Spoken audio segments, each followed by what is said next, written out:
There's no point standing around. We'll only be showered by more boulders. Ready your horses on the double! Be honest. Are all of us riding to our deaths? Yes, we are. And since we're dying anyway, you're saying that it's better if we at least die fighting? I am. But wait, if we'll die anyway, then who cares what we do?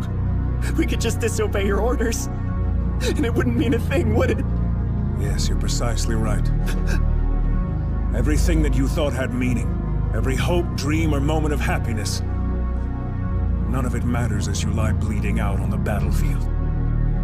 None of it changes what a speeding rock does to a body. We all die. But does that mean our lives are meaningless? Does that mean that there was no point in our being born? Would you say that of our slain comrades? What about their lives?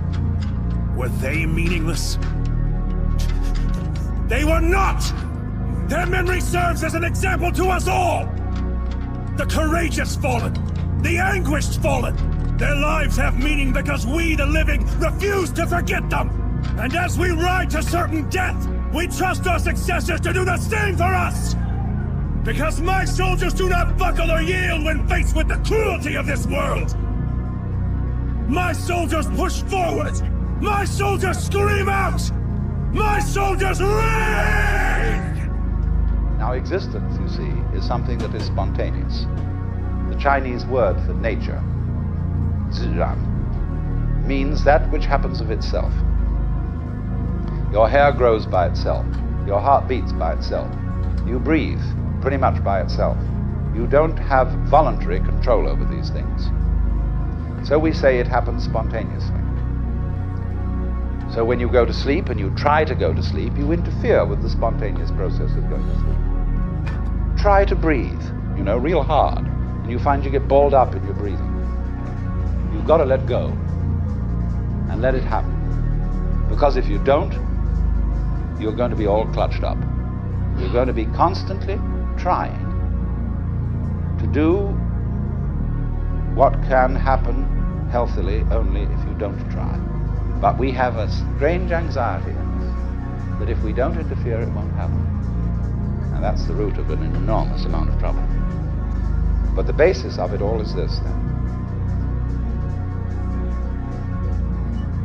If we say, you must survive, or I must survive, life is earnest, and I've got to go on, then your life is a drag and not a game.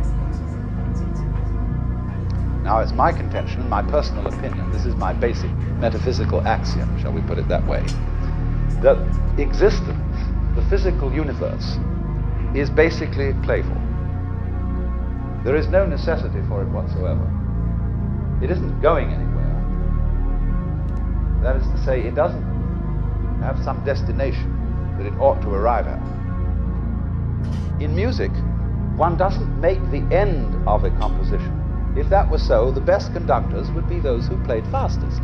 People go to a concert just to hear one crashing chord, because that's the end. Same way in dancing. You don't aim at a particular spot in the room. That's where you should arrive. The whole point of the dancing is the dance. That is the sentence of God.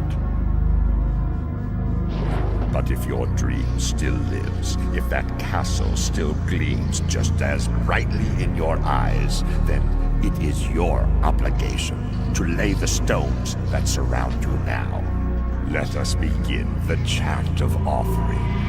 Stray from the path, and you will not be granted the black wings that will carry you to the heavens. Fate has set you free from human reason, and by providence, embrace your inner evil. Now stand and face your future.